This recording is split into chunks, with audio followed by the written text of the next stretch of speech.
Hey there, good afternoon, everybody. I want to welcome you here to Prog Monster. My name is Murph. I am the host of this show, a show dedicated to progressive rock and other forms of rock music.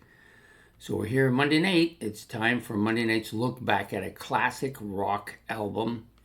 For those of you new, haven't seen this before, that basically just means anything over 15 years is eligible for it. I tend to stay with my twos, ones, and masterpieces, not going down to the average album. I try to stay with the ones I like.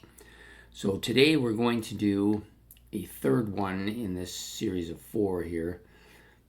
I just purchased this one not too long ago, and we're talking about Paul Stanley from Kiss. This is his solo album. Sorry, it's got a crack in that thing. I don't know why. I just bought it, but it was brand new too.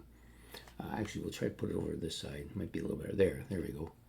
So we've got three of these now. So originally I had this album in vinyl, like I did with the other three. I also had them all in cassette. I had at least two of them, Aces and Paul's, in 8-track, and I also had all these in CD at one point and loaned them out and never got them back. I did get the Ace one back, I have to admit that. However, I lost that one and had to buy another one, and then I lost the disc inside that one, and now I have on my third one. So, but Paul's, I just got it recently. Decided I'm going to do this one right away because I had this album recently. For those of you who followed, we did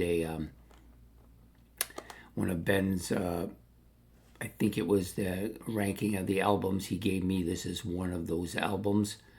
And then shortly after this period, I got this album. So we're going to do this one today for a look back at a classic rock album. This was released, of course, the same time as all the other three, September the 18th, 1978. This was recorded at Electric Lady, also the record plant, both in New York City and at the Village Recorder in Los Angeles, California. It's about 35 minutes long. That's about normal. It's in the range of album lengths that I like. For that time period, most of the Kiss stuff was well within the same kind of feeling, same kind of size, for length. Casablanca Records, of course, and produced by Paul Stanley and Jeff Glickman. So this is a one of, I have to say that this initially was probably one of my favorite, if not my favorite album of the four that were released at the same time. Eventually Ace overtook it, but for a while it was my favorite. So appearing on this album, I'll turn my notes over. I'm probably going to need my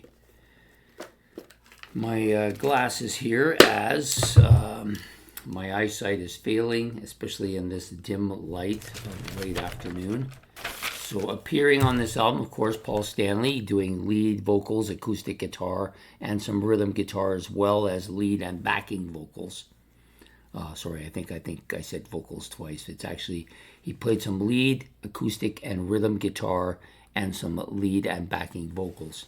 Also appearing on this, Bob Kulick, brother of Bruce, of course, lead and acoustic guitars. Steve Buzzlow played bass on the first 5 tracks.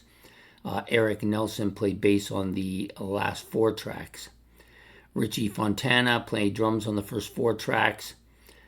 Carmine Appice, or Appice if you prefer, drums on track number 5. Craig Crumpt on drums for tracks 6 through 9. Diana Krazelli on backing vocals for track number 2.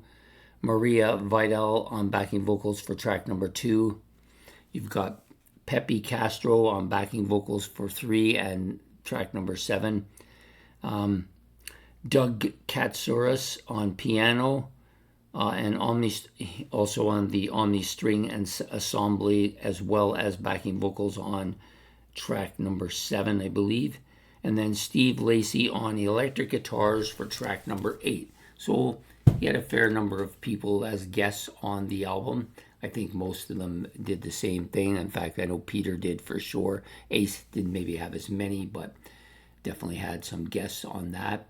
I'm sure Gene had quite a bit. That is the only one I haven't got, and ironically, that was the first one I ever owned, because in that time period, Gene Simmons, while not my favorite at that point in time when they came out, was still amongst my favorites, was the big draw for the band. Now it's probably the reverse.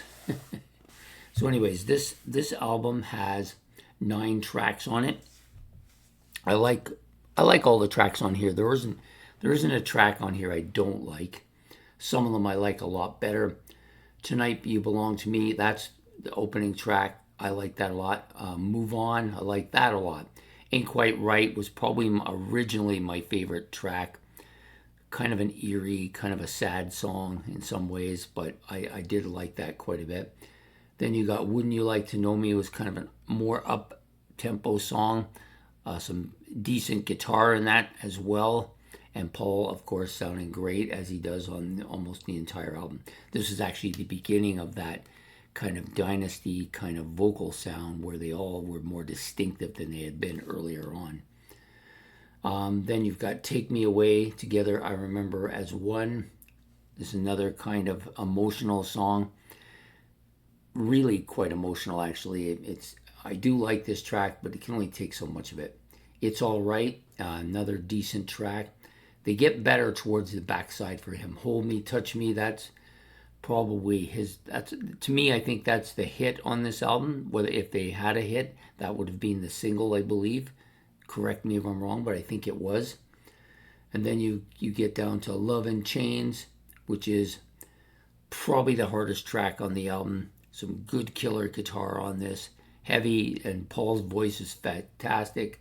And then Goodbye, which I think is the epic song on this album. Maybe the best track overall. Probably over the length of my time with this album, which is now expanding 46 years. I think that's probably my favorite track on this album. So for me, this album, although eclipsed by Ace in a lot of ways, is not a bad album. This to me is a high 2, maybe even a low 1 at periods of time in its history. Definitely a competitor for Ace, but I don't think it'll ever win. Much better than the other two, Gene and Peter. At one time, Gene and Paul's albums I thought were kind of even at one point, but I just think Paul's album his vocals are better. The overall musical compositions are better. The emotions on the albums are better. The guitar work, I think, is better. Gene's has 2 or 3 really excellent songs, and then there's a bunch of mediocre ones, and then there's some duds on there. But Paul doesn't really have any duds, and he has a lot of plus songs on here as opposed to minus songs. So absolutely killer album. I think the cover, of course, is great. Purple seems to suit Paul. And yeah, I did love this album at one point quite a bit. Time has wore it down a bit, but I haven't had it for a while since I loaned those albums out. So it'll be interesting to see if I renew my love affair with it. So anyways, there you have it. Paul Stanley's first solo album under the Kiss label. One of 4 released on the same day in 1978. So if you haven't listened to this album, you should give it a listen. You can listen to all 4 of them if you want. But I think you'll find this one the easiest entry of the 4.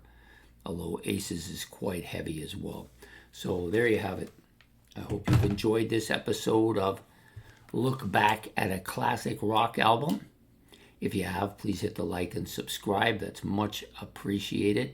The more subscriptions I get, the more stuff I'll eventually be able to get so that I can review, which is what I like to do, and I think that's what most people watch this for.